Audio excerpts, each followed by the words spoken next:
oremos. Nuestro amante Padre Celestial, una vez más nos acercamos a tu trono con gratitud en nuestros corazones porque nos has dado tu palabra, que es una brújula segura en un mundo que está bien confundido. Pedimos, Señor, al estudiar en cuanto a la Torre de Babel y el nuevo orden mundial, que tu Espíritu Santo nos acompañe en nuestro estudio. Pedimos que nos des entendimiento para comprender las grandes profecías de la Biblia. Te lo pedimos en el precioso nombre de tu Hijo, Cristo Jesús. Amén. Una vez más, bienvenidos y bienvenidas a esta presentación especial de la serie Descubriendo los Misterios de Génesis. También quiero extender un saludo muy cordial y una bienvenida muy especial a todos los que están viendo esta programación a través de la pantalla de televisión vía satélite. Estamos muy contentos que hayan sintonizado para estar con nosotros. Vamos a comenzar nuestro estudio en este día en el libro de Génesis, el capítulo 9 y el versículo 1. Génesis, el capítulo 9 y el versículo 1. Esto es inmediatamente después del diluvio. Y quiero que noten lo que Dios le dijo a Noé y a su familia después del diluvio. Dice aquí: bendijo Dios a Noé y a sus hijos, y les dijo: fructificad y multiplicaos y llenad la tierra. Es decir, Dios le estaba diciendo a Noé y a sus hijos que llenaran la tierra, que se regaran por la tierra, que proliferaran a través de todo el planeta. Pero la Biblia nos dice que los seres humanos, después de Noé, tenían una idea muy diferente. Vamos a Génesis, el capítulo 11 y el versículo 1 y 2. Capítulo 11 y el versículo 1 y 2. Y debo decirles que la experiencia de Génesis 11, que es la historia de la Torre de Babel, se está realizando aproximadamente 100 años después del diluvio. Es decir, solamente han pasado 100 años desde que Noé y su familia salieron del arca. Dice: tenía entonces toda la tierra una sola lengua y unas mismas palabras.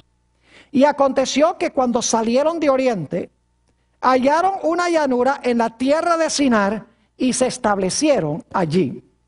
Ahora necesito decirles algunas cosas en cuanto a estos versículos. El arca reposó en un monte que se llama Ararat, que queda hoy en el país de Turquía. Es un área muy montañosa, un ambiente muy inhóspito para la gente vivir.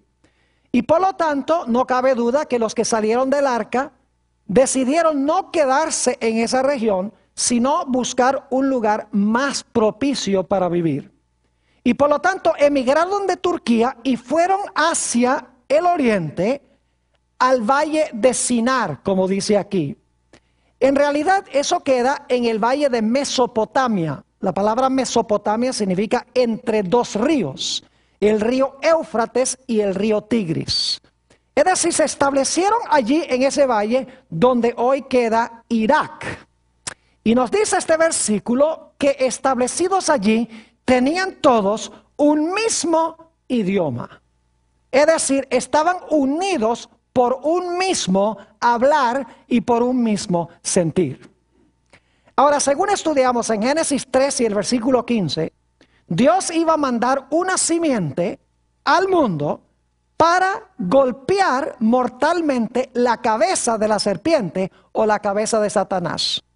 Satanás, como hemos visto, se propuso a que no iba a permitir que esa simiente viniera. Y la historia de la Torre de Babel ilustra una vez más cómo Satanás está obrando para impedir que venga la simiente. Era la intención de Satanás, con lo que sucedió en la Torre de Babel, desmoralizar al mundo por completo poco tiempo después del diluvio. Quería corromper a toda la raza humana con el fin de que la simiente no pudiese venir. Habiendo eliminado el linaje, tenía la esperanza de que sin linaje no iba a venir la simiente prometida al mundo. Es decir, la experiencia de la Torre de Babel tenía el propósito de consolidar a los seres humanos en rebelión contra Dios, que desapareciera el linaje santo y de esa manera no pudiera venir el Mesías al mundo. Ahora es importante para nosotros reconocer quién construyó la Torre de Babel. Fue un individuo llamado Nimrod.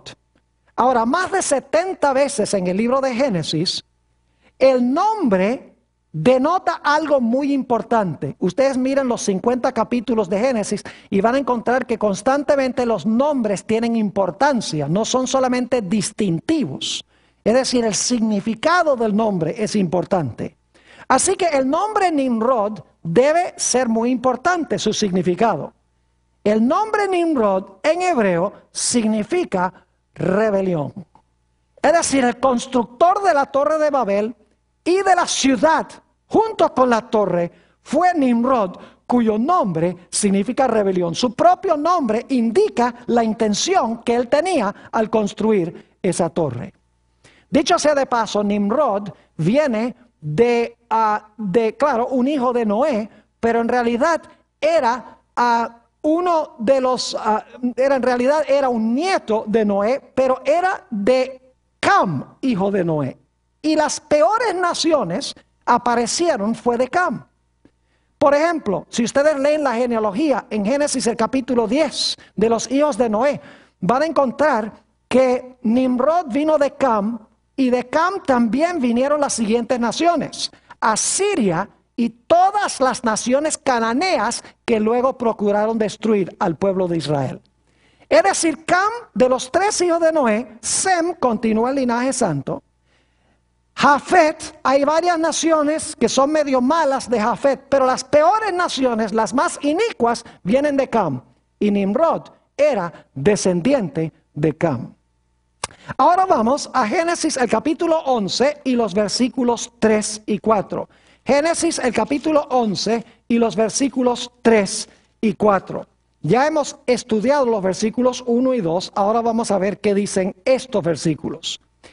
Dice, y se dijeron unos a otros, vamos, hagamos ladrillo y cozámoslo con fuego.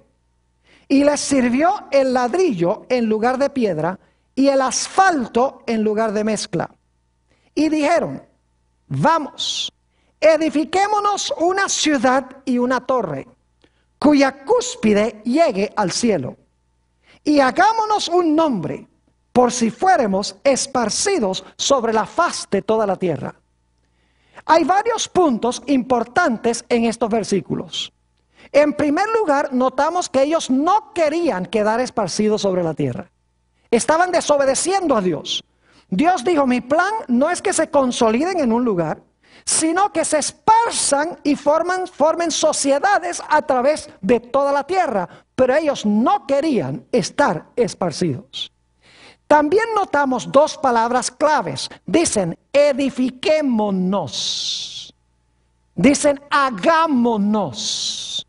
Uno puede darse cuenta en esas palabras de la empresa egoísta. No dice, hagamos, edifiquemos. Dice, hagámonos a nosotros. Edifiquémonos una ciudad y una torre que llegue hasta el cielo. Es interesante notar que en este versículo 3 y 4, y quiero que vayamos allí otra vez porque hay un detalle muy importante en el versículo 3 y 4 de Génesis 11, dice, hagámonos un nombre. Hagámonos un nombre. En realidad lo que significa es, hagámonos famosos.